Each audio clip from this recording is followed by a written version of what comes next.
Good afternoon, everyone. Welcome to Conversion Optimization. We're going to look at how to better optimize your website or your online store, your e-commerce presence, any of those sort of things in a way that's going to encourage more people to actually convert through to an inquiry or a sale or something very similar to that. My name's Dante. I'll be taking you through this afternoon. A big thank you to Business Station as part of the Australian Small Business Advisory Services Digital Solutions Program. You may know the program through Regional Development Australia in Brisbane if you're in Queensland, or through Treaty Business Consulting if you're in the Northern Territory. It's been a great program and I've really enjoyed presenting a whole lot of these. Now this is a very live thing. I'm actually very live right here, right now, giving myself on the head, pinching myself to see if I'm alive. So you can participate by joining in the Q&A, or you can just use the Zoom webinar chat as well. I just sent through an initial message on there, so it should be either flashing there or you've already seen it come up. By now though, given the state of the world, I think we're pretty sure of how to use Zoom these days. So any questions that come up during this particular session, I'd love to hear from them, and I'll hopefully be able to answer them as we're going along. So with conversion optimization, it all comes down to basically helping people to buy, to convert. And that conversion can mean a very different thing for different people. It can mean an actual purchase of a product on your website for some. For others, it could be signing up for your email list, or even requesting an appointment if you've got a service. We'll be looking at all those kind of scenarios today. First up, from the guy who's behind the success of Kmart in Australia. He's the CEO of Department Stores of Wesfarmers and Managing Director of Kmart itself, saying a key differentiator in the success of Kmart Australia is that every store is optimized to sell what people want quickly, simply, and without fuss. Now, none of us in here, I'm assuming, have the money to be going up against Kmart anytime soon, but wouldn't it be nice if we could have something that at least matched what they're able to do on a website? So who this is for today is for those who have e-commerce websites, or you might have a service website. And by service website, I mean the kind of website that's set up to take bookings maybe for your services, or even restaurant bookings, those kind of bookings too. Whether you've got a physical store, a physical office, or a website, pretty much anywhere that people can make a purchase or make an inquiry with you is what you're going to be covered by all that today. What we're going to cover is the theory of A/B testing. I'm not going to go deep into technological stuff here, so don't be worried if you think this is going to be a little over your head. Think of this as your first introduction into optimizing your online presence for people to buy or order from you. Then we'll look at the customer value proposition. That's a corporate term if you've ever heard one. We'll demystify a little bit of that a little bit later on. We're going to talk about using the right language, using the ideas of urgency or even scarcity, and removing any concerns a customer might have when it comes to doing business with you. If at any time any of these terms don't make sense as we're explaining them, please just whack it in the chat. You can even message me privately through Zoom, so you don't have to feel like the world's going to see that you didn't know the answer to that. I'm very happy to help explain anything that doesn't make sense. You can watch this again if you missed some of it or you have to pop out early at Business Station's YouTube channel. So just go to youtube.com and then search for Business Station, where you can see this particular one in about 2 days' time. They usually take about 48 hours to get them edited and up on the site. You can also see my previous ones and the previous ones from all sorts of other people. There's one there that was excellent last week on tender writing in the digital age. And I've done a few of them last week: acquiring customers, managing your online reputation, even changing your business model sensibly. So we're covering a lot of ground with these free webinars. Hope you're enjoying them. A bit about me, if you haven't come across me before. I work with Facebook's Lead Trainer Network, which is basically we go around Australia and teach businesses how to make better use of Facebook's family of apps. Facebook, Instagram, the Messenger, and very soon as well the Facebook shops as well. I'm a certified practicing marketer with the Australian Institute of Marketing. I'm a Shopify partner, work with Digital Springboard, which is a project by Google. I started a digital agency of my own called Clickstarter, which recently got acquired, which is a really big bonus. Thank you. I'm going to be able to afford Christmas this year. Thank goodness. Also got all my credentials from the University of New South Wales as a master's there. I've done all the qualifications through the Chartered Institute of Marketing, and have teamed up with a couple of government programs as well as the Australian Small Business Advisory Services Digital Solutions Program, which you're coming through now. So if I had to look at what conversion optimization is, it really does sound like one of those buzzwords that comes with the web age, doesn't it? But when you really break it down, Wikipedia of all places really describes it well. In internet marketing, conversion optimization, or what we might call conversion rate optimization, or CRO, is a system for increasing the percentage of visitors to a website that convert into customers, or more generally, take whatever your desired action is on your web page. Saying in the very beginning, your desired action could be a purchase of a product on your website, or your desired action could be to click the call button and make sure that they are actually getting in touch with you, maybe for a general inquiry, that kind of thing. Or it could be landing on a specific page where they give you their email address to sign up for a newsletter. All those things could be conversion, which means that all these different variations of what you want out of conversion can be optimized on any kind of web presence and social media as well. Cover a little bit of that. So the 5 key ways to address conversion come in, as we covered before, what we're covering today: A/B testing, your customer value proposition, using the right language, using urgency and or scarcity, and removing the concerns that customers have. So that's the sort of areas we're going to zero in on. Starting with the idea of A/B testing. I don't know if anyone came across this, but Kmart Australia actually tested out a concept in America, not for America, but for somewhere else. Now, they opened a bunch of stores called Anko, and they're in the Washington state area of the west coast of the USA. They wanted to test whether a smaller store or a larger store was something which they could work with easily. They wanted to test whether this worked best as an outside of shopping centers experience or something which was a store inside shopping centers. They test whether to open the store up to homewares at the front or whether clothing at the front was the way to go. They used different stores having brighter decor and other stores with darker decor. Then they tested bright lighting in some and darker lighting in some, with the spotlights on the products themselves. They also placed the stores very, very strategically in places where they had either higher or lower socioeconomic areas. In other words, places which were known for lots of money and others that weren't known for so much money.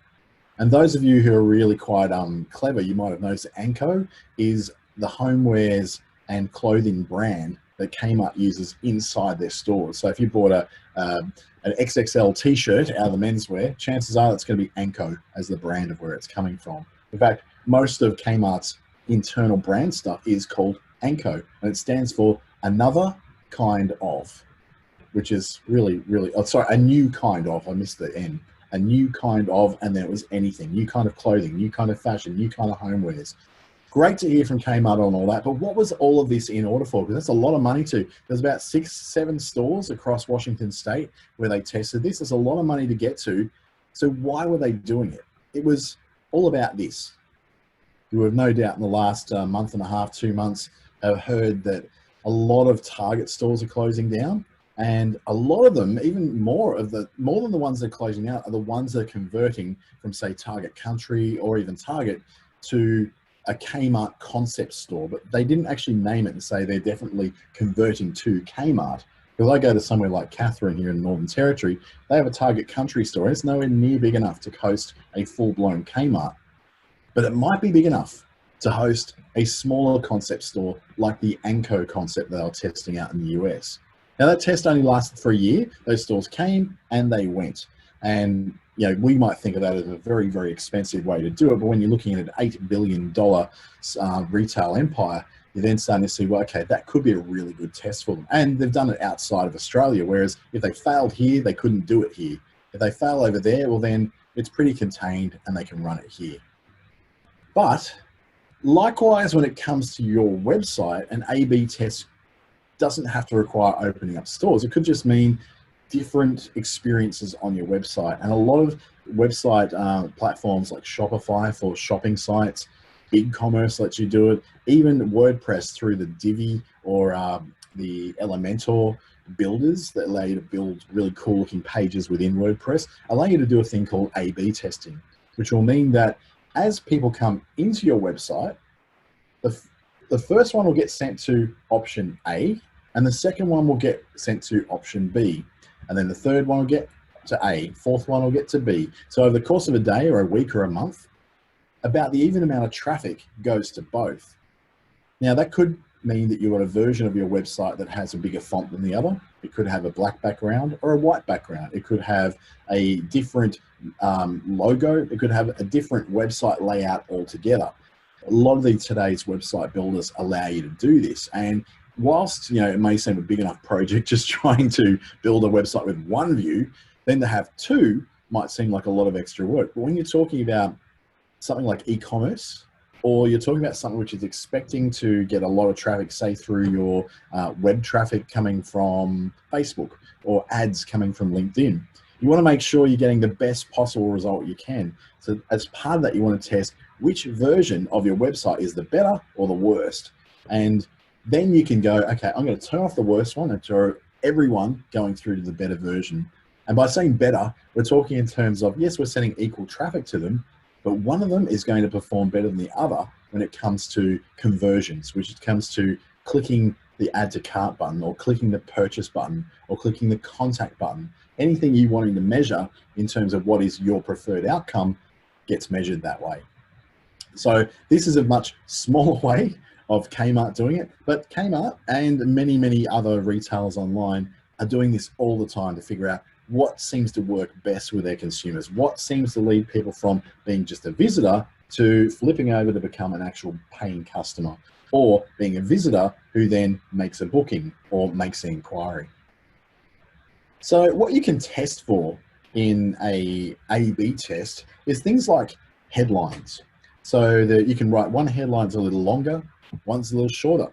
One could be very, very high pressure. The other one might be a little gentler. You can see which one works the best. And there's no general rule. We don't just say, do this or do that, simply because your customer could be very different to my customer.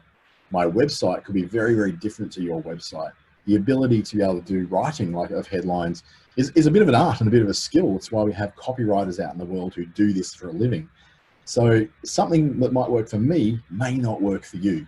So the idea is to test both things and see which one works the best. Things like the colors of your design elements, like your buttons, will a red button or a blue button or a green button work best? And where is the placement of those buttons? Putting them in the center, putting them to the left, putting them to the right. You can test all these things to see if just that minute little change makes a big enough difference. Also, the page layout, something like having sidebars in WordPress or having a hero image at the top or not having a hero image at the top, can make a big difference on whether people find it easy to get through your site to the thing they actually want to do.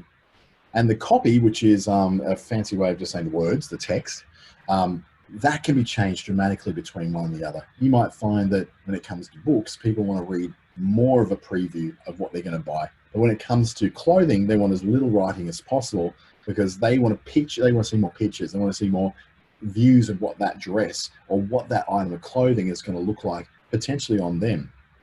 The calls to action by saying things like learn more, book now, buy now, see menu, although you can vary those around a bit. So when it comes to say booking, you say you're a coach or you're a therapist and you want to say bookings, you can say, well, book now, or you can say check availability. And you can see which one of those actually seems to get people to click the button the most. Even though it goes to exactly the same place, one of them will perform better than the other. And then we look at things like the images and your videos and the text and the ratio that you use on there.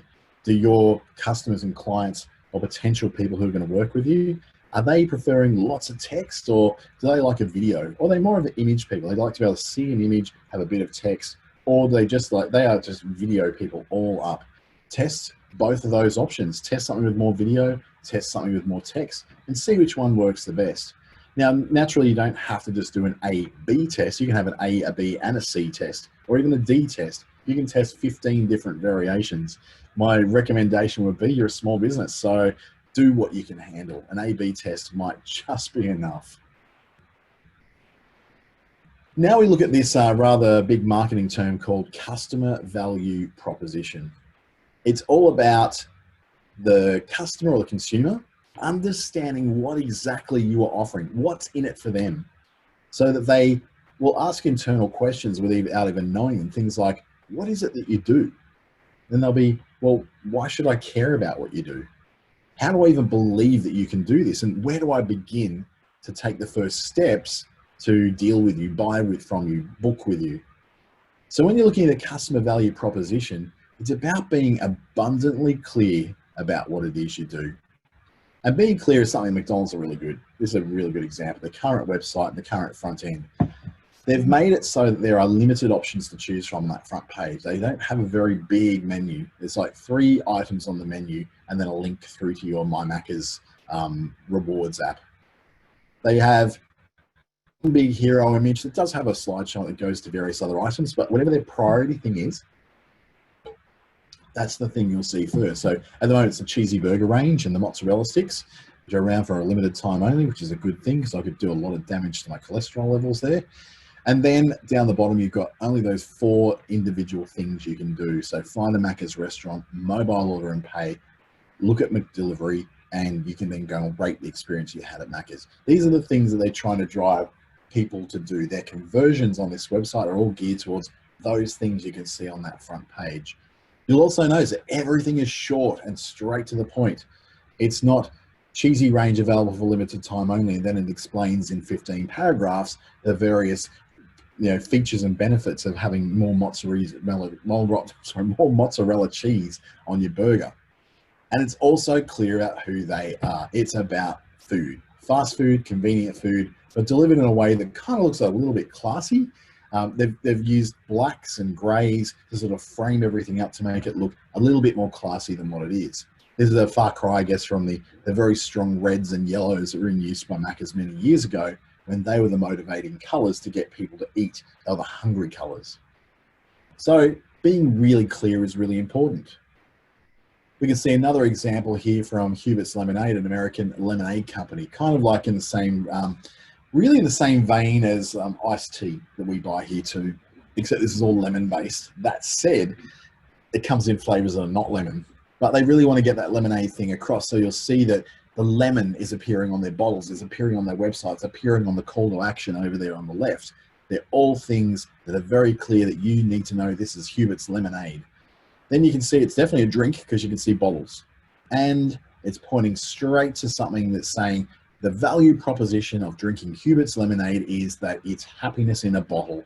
The psyche goes, I'm going to be happy if I drink this lemonade and this lemonade tea.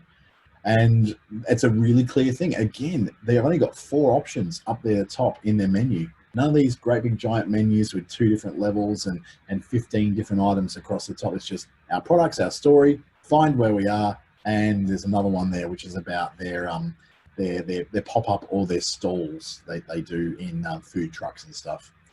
Limited options to choose from. Short and to the point headlines. In fact, there's not many words on there at all. It's all very much tied down to exactly where they want to take you. And it's clear who and what they are. They make lemonade tea, and it's a little bit fun, and they want it to be making people happy.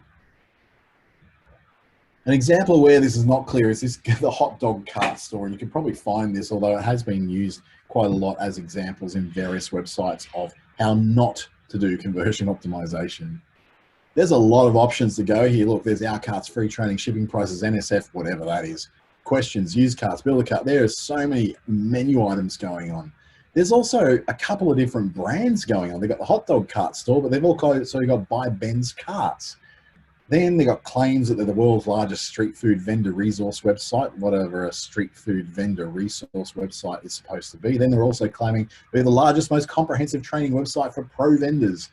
There's a lot going on here. And then there's another 4 links across the bottom. And then they've got a couple of examples of the things they have. In fact, their headlines, so the Carter Pro Cart and the Stand King, they make a bit of sense in terms of the name of what they do, but they don't get into what it's saying. Year-end clearance, click buy now, Mafia members, and get for only, like, what the hell is a Mafia member? And get for only 3 available at this price. There's a lot going on in just that little tiny bit of text.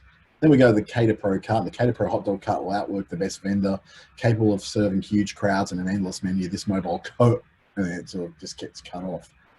This is not a site that's being very well optimized for what it's trying to do.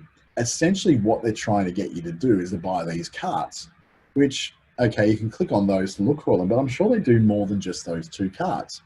So to go looking, I got to go looking through that extensive menu system to find anything I might be looking for. It's actually a really hard really confusing site, because the thing that they've drawn the most attention to in red is the world's largest street food vendor resource website. And I've seen that going, well, so what? What's in that for me? That you're the world's largest resource website. I just want to buy a food cart so I can sell stuff at the markets. So that's not answering the question that someone will be coming in with. It's just making claims and beating your chest and go, we're the biggest, we're the largest, whoa, and being gorillas, trying to get a mate. Your value proposition, it can be something really, really simple, like a one-liner. So there are things like tap the app, get a ride that Uber's using. They're always the masters of this. They're so good at getting their websites and their apps to get someone to do exactly what they want them to do really quickly. Apple's very, very good at this. Why there's nothing quite like the iPhone.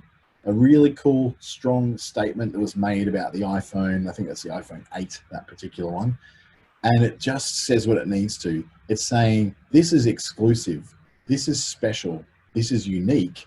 And just by saying why there's nothing quite like the iPhone is saying all of those things. So it's appealing to someone who wants to be unique, different, special, and have a bit of status. In the case of Slack, which is a messaging app, this was a really cool one, because they went for a little bit of a bit of beating on the chest for saying it's a messaging app for teams who put robots on Mars. So if I look at that and I go, well, if they can doing teams that put robots on Mars, they could certainly work for my little digital agency or my little shop or my little consultancy. It's looking at the kind of people who are using this. Yes, they're really, complex teams, but they're trying to say it's also a very, very simple thing, because it's making their working lives simpler, more pleasant, and more productive. And I think that could be any workplace really wants to get, or any business wants to get like that. So it can mean looking at simplicity when it comes to your headline, looking at simplicity when it comes to any subtitles or any sort of bullet points or text blocks that you've got in there. These are really short text blocks. They're not going on and on and on. In fact, the Apple one looks a little long when you first look at it, but then you notice that they've actually got 1.5 times spacing between each line, and they've got quite a large font, even though it's very slim and nice. And using things like social proof and adding some sort of credibility. So the whole robots on Mars thing, yes, that adds some credibility, but it's also really wise to sort of add some sort of idea of things like testimonials, or even better, pointing to case studies. Testimonials are getting a little old these days, because we know that most websites are faking them. We know that reviews on Google and Facebook, well, not so much Facebook, particularly Google though, and a lot of review sites, they're kind of fake. There's a lot of fake reviewing going on, particularly a lot of those 5-star ratings that don't come with a comment, or they do come with a comment and it's something really, really just weird. Say, these people are the best in the business. They will help you out with any problem you may have. They have everything for your needs. And that that's been written by a call center in an offshore nation that that is doing this all day. So having something like case studies that say why you would use this software. Here's an example of how I was able to help someone, or here's a place where you could use my product that you might not have thought of. So those kind of things, actually dumbing it down to a point where you can say, this is how you use the product. This is how you use me as a consultant. And as simply as possible, putting that onto a web page. Using the right language can be quite funny, because sounding smart often makes us sound quite dumb. And sounding smart also means it misses the mark, which makes it dumb, because a lot of people don't understand what you're going on about. So we say to keep your product names quite simple. Have a catchy name that you may have for it, but also explain what it is. So it's just saying that this is the Belvedere, but without saying this is the Belvedere Spa. And yes, for those Kath and Kim fans, I just took that straight out of an episode of Kath and Kim. The Belvedere Spa system explains exactly what it is. But if you go the Belvedere 5-nozzle 3-stereo speaker exclusive spa, you're getting a little bit too complicated there. As likewise, keep your product descriptions really simple. By keeping your product descriptions simple, you're letting people have a bit of an imagination about your product or service. You're not sort of necessarily having to go, it does this, but it doesn't do anything else. You're just letting them sort of work out a bit more for themselves how that might be relevant to them. When you try to sound too smart by including too many specifications, you can lose people so easy because they're not really there to get specifications. Some people are, in terms of anything electronic or computers, maybe they are. They're actually looking for the specifications. But most people are just looking for a solution to a problem. So try to sound human by presenting what your product solves, as opposed to here's a list of all the features and benefits and there's about 70 of them listed with ticks beside them. It doesn't really help anybody to make a decision. In fact, it's just getting them more confused. Actually, don't even try. When you try too hard to explain something, then it's too hard to explain. So you need to go, what does this do? What does this solve? Oh, it does 3 things. What's the main thing it solves? And then you can click away to a page that's got a little bit more information. If you want to go, here's a full data sheet. If you want to download it, click on the PDF link and you can download the full list of, you see that quite often on new car websites. You go and look at what a new Nissan would look like, and they give as little information about that car when you first display it as possible. Then you can drill down, if you want to, into those specifications of the maximum tire pressure, the kind of the rim size, the brake system, all the features that come with the in-car entertainment system. They're not something which you need to present right there on the page. You can click away to find out more about those things if you like. And really smart, in-depth shoppers, of which there's probably only 22% of shoppers are like that, are going to go and look for that stuff. The rest of them are just going to go, is this car for me? Yep. Price good. Okay, let's book a test drive. Rather than trying to win them over with a massive list of very confusing and often weirdly named features. I'm going to use an example here for a thermal camera website. Now, this particular one is selling a weatherproof thermographic PoE camera for detection plus a 6MP sensor module for identification. The modular design of the M15 system platforms ensures maximum. This is getting out of control. Like, I don't even know what they're trying to sell me anymore. It's like it's a camera, but it's a thermographic thing. It's a modular thing. It's flexible. It has a dummy module. I don't even know what that is. It's something like taking photos and stuff with telephoto and hemispheric. Again, don't know what that means. There's so much tech talk going on in there that you're not really quite sure what it is you're buying. I won't even make you read all that. It's kind of out of control. On another website though, the language used is much more in terms of, bringing it into the real world. Rather than talking about hemispheric thermographic, it's saying thermal imaging, not thermographic, complements your security camera network by making pictures from heat energy that's invisible to the naked eye. Since everything, and this is where they explain so simply what thermographic means without even using the word. Since everything generates heat, thermal security cameras can see as well at night as they can during the day. They can pass through many obstructions. It's giving you a lot of reasons. I can actually understand what's being said here. And I don't have any experience with cameras and security systems, but that makes sense to me. It means it's going to look it's going to be able to see things a lot more clearly than a regular camera can. That is a benefit that I can bank on.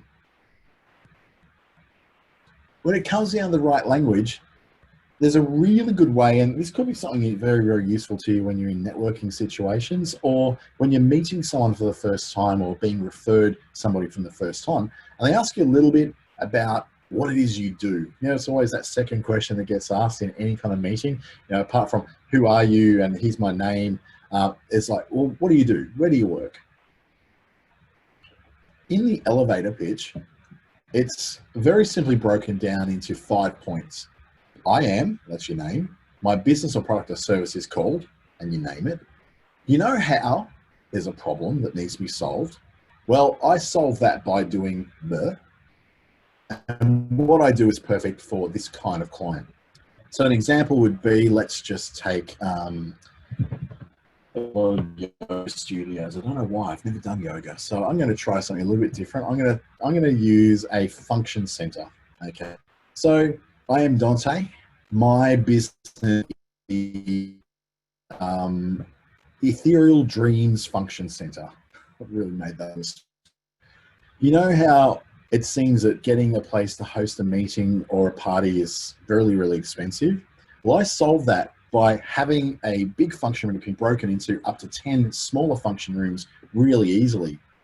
So what I do is perfect for those who don't have a lot to spend, but still need someone to hold their meetings or their functions. And you see how simple that could come around. In the real world, if I was to present what my marketing agency does, I am Dante. My business is Clickstarter. You know how approaching the digital world for a business is often really overwhelming? Well, I solve that by making it really simple by having fixed price services and plain language that anyone can understand. So what I do is perfect for those who've never really dealt with social media or websites before and really need an easy way to start. And so that elevator pitch is something which you can get in your head and resolve over and over and over again. And you take the elevator pitch into your website as well, into your online store. It's got to match those things. It's got to know your customer value proposition is how you solve that. The problem that people want to be solved is that you know how bit. And being able to very easily define who your customer is, which is what I do is perfect for, then you've defined exactly the flow that needs to happen through your website and the stuff that needs to be on it, because it's telling you who that website's for, the problems you're solving for those people, and that you know enough about them to know that, yeah, I know what the problem is. That's why I know how to serve it.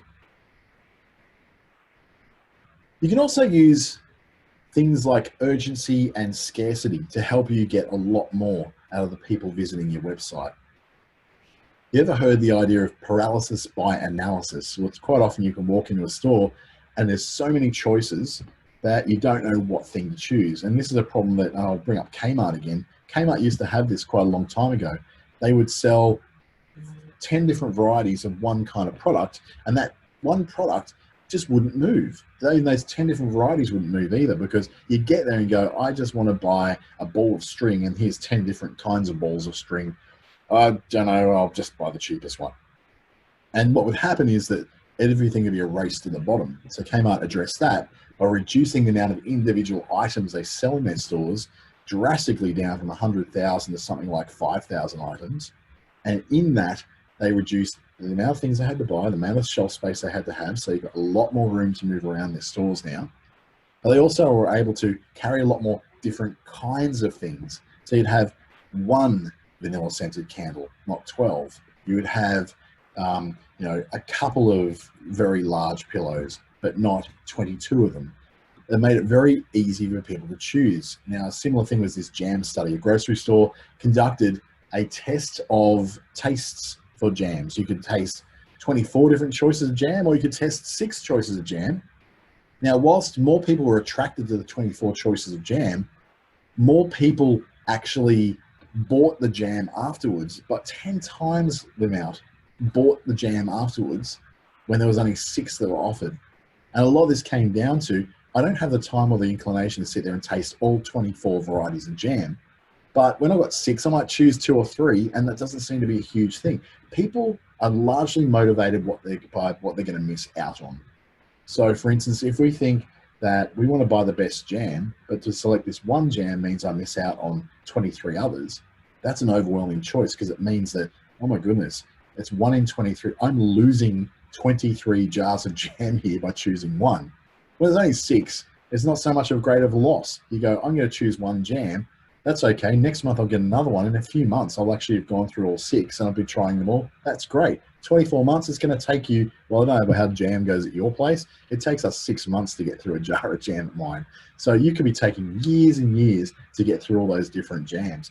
But we are a lot more motivated by the idea of what we may lose out on than what we may gain. Yes, we might get a jar of jam, but we're also missing out on 23 of them. So if you can alleviate that a little bit, and by saying, if I buy this pair of pants that are available on your website, and I'm only going to miss out on the one other variety of pants, that's okay because I didn't like them anyway.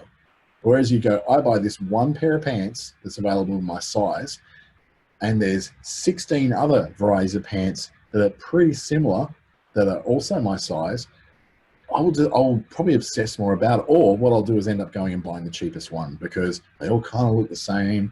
They all kind of look like the same size. I don't know what they're going to feel like until they come home to my place and they're delivered by the DHL guy. So, I'll just pick the cheapest one. And that's not what you want to have. You don't want to have people choosing your product or your service because it's the cheapest. You want them to pick it because they really want to pick it. When you're using urgency in your website, scarcity is very motivating. It motivates action. By showing in this example here of having only 3 of those things left, or showing what you're currently out of, you're showing that, oh, wow, okay, there's only 3 left. If I really want to get these, I'm going to have to get them now. It inspires you to go add it to bag or add to cart or get that thing going whilst you can. Because if there's only a few left, you want to make sure you don't miss out on one of those few, especially if it's something you really, really need at the moment, or it's presents you want to order or clothing you need to get. I had quite a similar thing. I go to the Kmart website or the Target website to go and order some pants in my size, which is been a little bigger than I'd like to admit. And they both have big men's sections, especially Target do. And quite often they'll say, oh, there's only a few left here, or this one's only available in the store. I'm much more motivated to buy it when there's only a few left, because I consider there's only a few left in existence.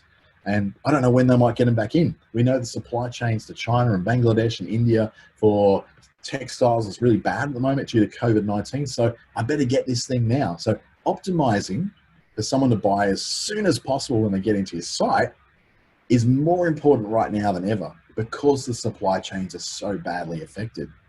Now, it might be different if you're selling a service. You're not actually getting someone to make a purchase on your website for an individual product, but the same process still applies. It could be something like the scarcity of spaces for my coaching sessions, by saying, I only have a couple of spaces left this month. Please don't miss out. So going by that, you go, well, I really wanted to kind of get this started, or I can wait till next month. It's still going to be another 6 weeks away before I can do it. Oh, what the hell, I'll book one of the ones this month. And so that scarcity will motivate someone who's kind of hovering around the edges, don't know whether they're going to do it or not. Maybe they will, to come right back in to that point of where you want them to click on a buy button or an add to cart button. SMS is a powerful and very, very underutilized system for getting people to do things in your website. By using a really short, simple message that links through to your sale or your offer or anything like that, you're giving an option for people to open up something at a 90% open rate. Now, I don't know about you, but most emails don't go to that kind of open rate. The average is about 22%. In the case of things that have got to do with e-commerce, that can be as low as 6% of people on your mail list will ever see that email, because it just goes to junk because they've never opened them before, or they just kind of ignore it and let it pass away. In the case of SMS, if an SMS comes through to my phone, I pick that sucker up and I read it straight away. Now, I may not react to it, I may not do much with it, but I will see it. And it gives me a 90% greater chance to be able to get that message through to someone's head that something is going on that could be really good for them. Now, they may ignore it. That's fine. They've still read it. It's still getting in front of them. So then the next month, when you send your next special, they might be a bit more ready to buy, but they're definitely going to receive that message unless they spam you out as a sender and say, do not send me these, or they opt out of it. It's very important, though, with SMS, to offer only one message per message. Don't confuse lots of different things and offers in one message. Short, sharp, one point, and then you can use that as a way to get the people to buy a specific thing on your website. Or if you've got a sale on, you can offer a discount code that comes through SMS. Or if it's in the case of you've only got a certain amount of appointments left for this month, then you can have a link straight through to your booking calendar, which then shows that you indeed really only have a couple of spots left. There's an allure when it comes to popularity. If we know that lots of people are getting it, we want it even more. It's like going to, what's that old saying? If you want to know what the best Chinese restaurant is, go and look at the one that's busy and full of Chinese people. Well, the same goes for shopping online. If you want to know what you really should be buying in that online store, just go and look for what seems to be getting bought a lot. The popular products, the hot products, the things that are showing, like here, they're saying there's 3 people have this in the carts right now. And that goes, ooh, a little bit of the scarcity and the urgency kicks in. If 3 people have in their carts, they might run out soon. I better do this. Especially when it's saying there's 189 available. You go, well, there's already 3 people in their carts right now. By tomorrow, there's 3 people coming in every hour and putting their cart. They're not going to have any left. I won't be able to get it. It shows what's popular, and you can also indicate things such as having a collection of our most popular products or my most popular services. Quite often, when you're buying software, you'll have an example where you'll see, here's the most popular plan for that software. Here's the, the basic, the enterprise, and the most popular in the center. That's usually because that's the one thing they want to sell the most. It's the one that gives them the best profit margin, and it's a less hassle. So they're getting more result out of it for less output from them. And also, it just tends to attract you to it because you go, well, that's the one people seem to get. Well, I'll get that one. Now, that may not be the truth. The basic free version may be the one that most people use, like Canva, for instance. Whilst they call their most popular being the basic plan, the free plan is actually by far the most popular plan. But when you go in there not knowing that there is a free plan available and you go, oh, okay, I've got to buy it, I'll just go for that one because that one seems to have everything and it seems to be the one that's most popular. It's just human nature allows us to believe that, even though it may or may not be true. Sending emails that link back to your website, again, that simple email, making sure you're compliant with all the major laws and regulations, having a very simple message about a sale or an offer, adding a little bit of that urgency into it. So adding the idea that there might be an offer that is expiring and being really timely about how you send it. If you've got an expiring offer, don't send it 2 weeks in advance because it's not really urgent. If it's still 2 weeks away, I'll forget about it. Send it 24 hours before, and I know they've only got a day to get that deal, and it's a really good deal and I want it. So keep them really simple. But like I said, email is a lot less of an open rate than SMS. The problem is, though, in Australia, SMS can be a little expensive to send. There's a system that I use called Oncord, which builds e-commerce websites that has an SMS product built into it. So you go, I want to send 100 emails, and each email is going to cost you 16 cents. So you know roughly how much that's going to cost you. It's not going to cost you $1,600. It's going to cost you just a little bit. So about $160, and you can get that SMS out to all 100 of those people. So then you go, well, that actually feels like it's really worthwhile. I can actually see myself using SMS. There are other services that will do it a lot cheaper than that. But when it comes to email, using MailChimp or maybe the inbuilt cart abandonment email stuff in Shopify or MailerLite, or name whatever email system is you prefer to use, ActiveCampaign, Constant Contact, it's free to send emails. It's not going to cost you a lot to send an email, even if you're using a paid system. So getting an email out there actually can be really valuable. In fact, even more powerfully, use email and maybe SMS as well, along with all these optimizations you're making on your sites at the same time. You can incentivize the idea of buying right now. This is a really powerful one, and a lot of this is built into things like Shopify, WooCommerce. There's different plugins and add-ons to WooCommerce and BigCommerce and VirtueMart and just about any of those shopping cart variations that will allow you to add on things like making sure you setting a checkout time to time out. So for instance, if you really want to get this shipped out today, if you want to get it as fast as possible, then check it out within 4 hours, 51 minutes and 16 seconds, or check out before 6 p.m. and you'll get this shipped today. You can offer incentives such as faster shipping, cheaper shipping, a discount, maybe a discount code for the next purchase. You can add bundles onto items, whatever it takes to get someone to do that. The shipping one can be actually really good because the basic is you're a small business. You don't have a logistics center necessarily shipping your stuff out. So saying that you will ship this within 24 hours if they purchase today doesn't necessarily mean you have to ship it within 24 hours. You're just saying that, I'm going to do the best I can to ship it within 24 hours. Now, you may offer that to anybody. In fact, you'll probably ship it within 24 hours, whether or not they check it out within the next 10 minutes or not, just because you happen to be going to the post office tomorrow to ship it out. So adding that perception that there is a loss if they don't do this now is kind of driving someone to go, oh yeah, okay, I want to get this a bit sooner, it'd be nice. All I have to do is buy it now. I was going to buy it later tonight, might as well just do it now. Okay, let's just do it. And they get the perceived value of faster shipping, even though that may not be true because it might not necessarily make a difference if you ship it today, tomorrow, or the next day, especially out of Darwin, or anywhere really remote. Even Perth, if you're trying to ship back east, it can be an absolute mess with the logistics. But the perception that you will do this quicker creates an ideal that somebody feels like they'll be missing out if they don't do it now. Adding a timeout to your cart. This is really clever. This is ASOS, I think it is, it's doing this one. And they put an idea that you reserve it for 60 minutes. Now, the Wish app, love it or hate it, is very, very good at this, because what it does, it gives you a slight discount. It says, if you buy this within 10 minutes, you'll get this for $2.23 instead of getting it for $2.57. Now that saving doesn't sound like much, but it's enough for you to go, I'll get a discount if I do this right now. And then if I add in the cart another discount code like party 50, like they gave me, gives me up to 50% off, then I feel like I'm getting a really huge, big saving. Or you can say you can reserve that item for a set time before they add again. If you say it's going to be reserved in here for 60 minutes and then it'll be out again, and you're doing a big shop, particularly if you're using something like a supermarket or using a place where people buy a lot of gifts, then having that sort of timeout is a really good way of sort of hurrying them on a little bit. You're not telling them that they've only got 5 minutes to get it done. You're saying 60 minutes. So they go, well, I really need to sort of do this over lunch where I'm not going to be interrupted.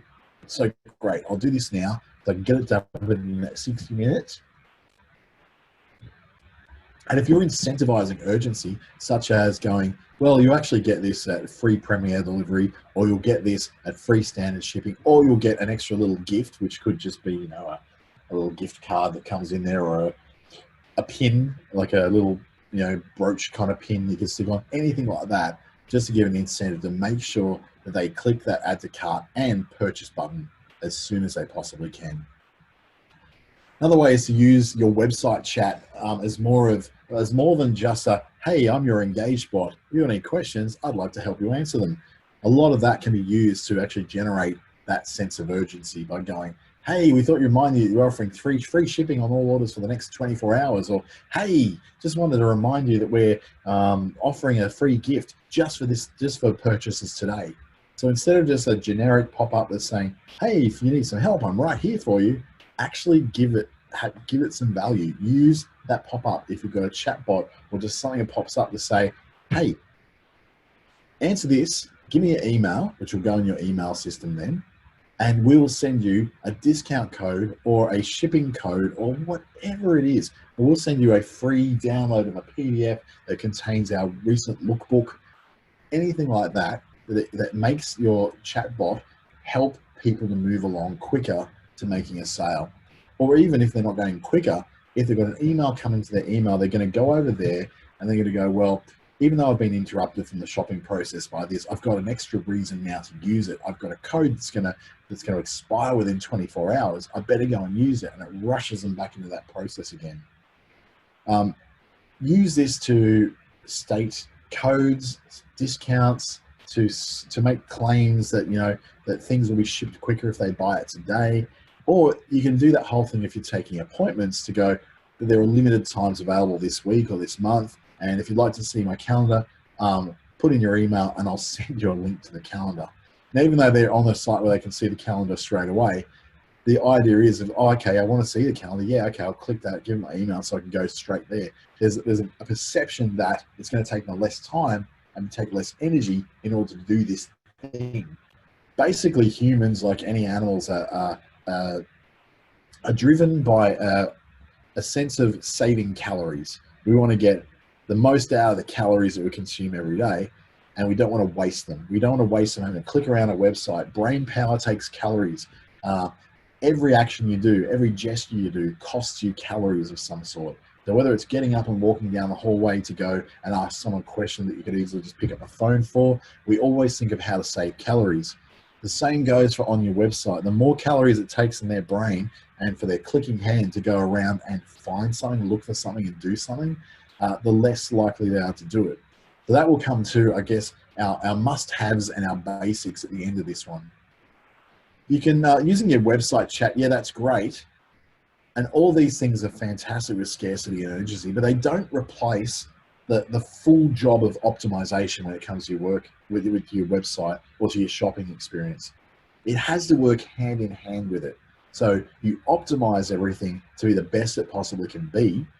And then you can use what are kind of like Jedi mind tricks to do scarcity and urgency to try and push people along just that little bit quicker to do the thing you want them to do. Using psychological tricks like scarcity and urgency, it also doesn't work on everybody. Like for me, it doesn't work. When I see the scarcity and urgency, I know enough now to know that it's probably lying. And I know that even though the airline side is trying to get me to book now by offering me more discounts, I know if I don't book it now, chances are I'm going to get a discount that's going to come through on my email within 24 hours if I don't.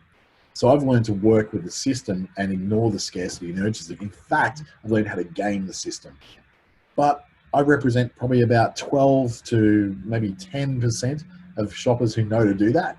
Most people don't know that happens. They just look at it as going, oh, they're running out, I better get it. And then you've got the trust factor. So this answers the questions of, why should I trust you to deliver this service? What if this doesn't fit? What if I don't like it? Can I return it? Will I get a refund? Is this thing really for me? Is this going to be the thing that I really want to do?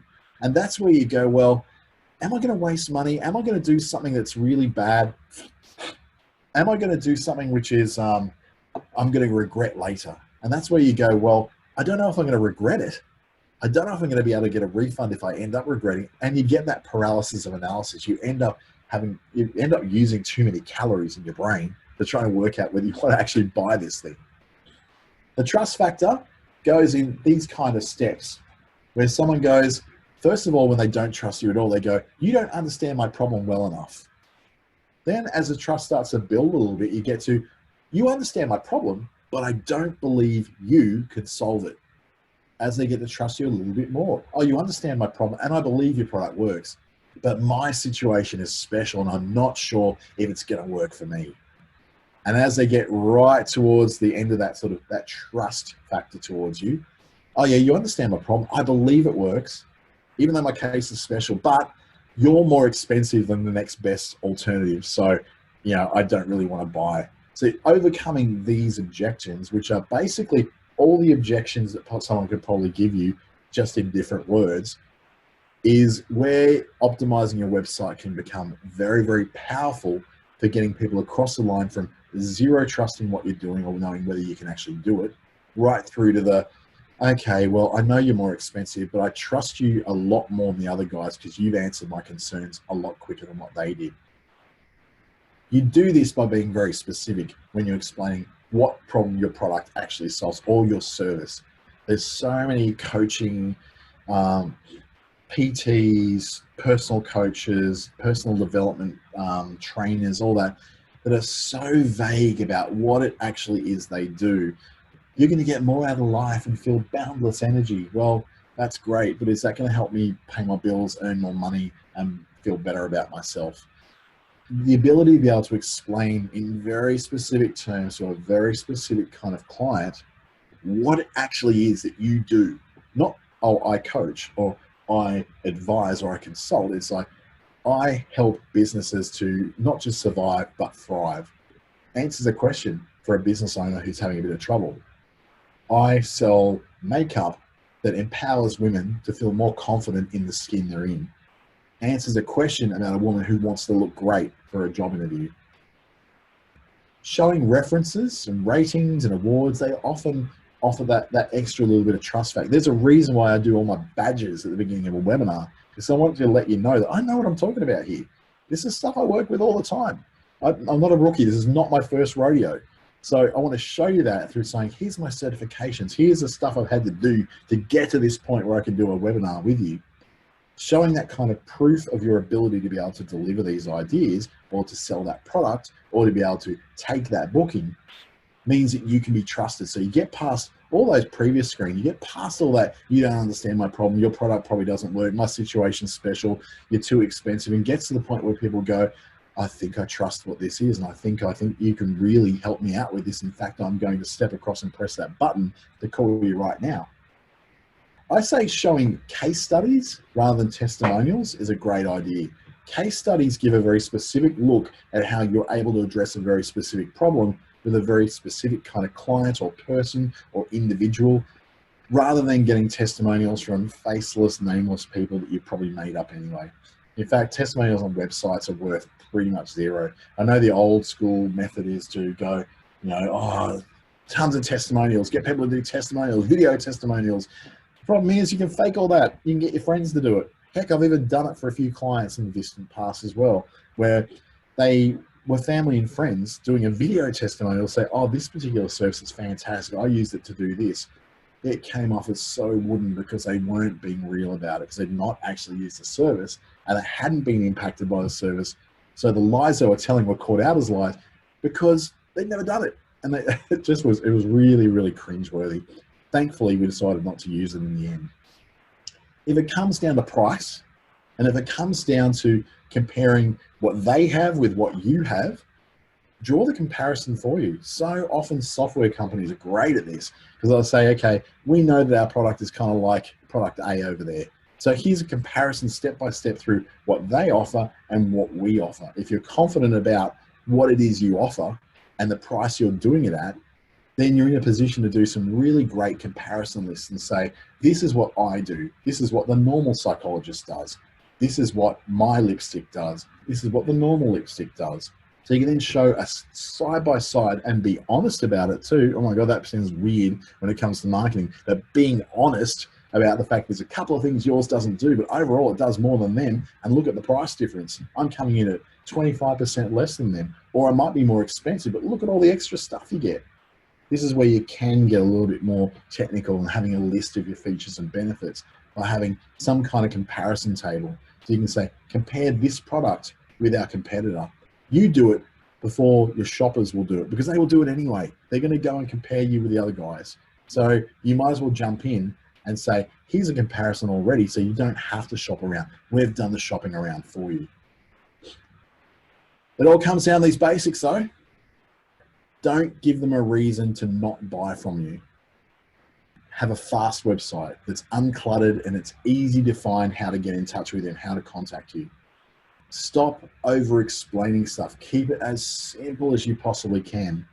And then make everything in the site less about you and how wonderful you are, and more about them and how their problems can be solved. Now, there's a very specific technique that comes in writing for that. And that's not the subject of this particular one, but we'll be looking at some of that next month. I'll be doing a webinar called brand scripting. And that's all about how to take the idea of this is what we do, come use us, and brings it into the world of where your client is, so they can understand how this particular thing will help them out more. Oh my goodness, we're going to finish on time. Thank you so much for joining me this afternoon. I went very over time with one last week, so I do ask for forgiveness for those of you who were caught in on that one. Please feel free to reach out to me at any time. Remember that this is going to be repeated on YouTube, on the Business Station channel. Go to YouTube, search for Business Station, and you can see this particular webinar as well as all the other ones we've been running over the last 3 months that are really, really useful. And I've done tons of them, doing tons more in the next couple of months too. You can follow me on Facebook or LinkedIn, ask questions. I welcome them. I'm not that precious or pretentious. Come and look me up, friend me if you want to, and we can have a chat of anything you need to ask when it comes to your digital marketing, or of how you can help to make your business a bit more resilient at this rather unprecedented time, to quote our Prime Minister. Thank you so much again for joining me, and I hope to see you in some more of the webinars we'll be doing a little bit later this week. Have a great week, and thank you again for joining us.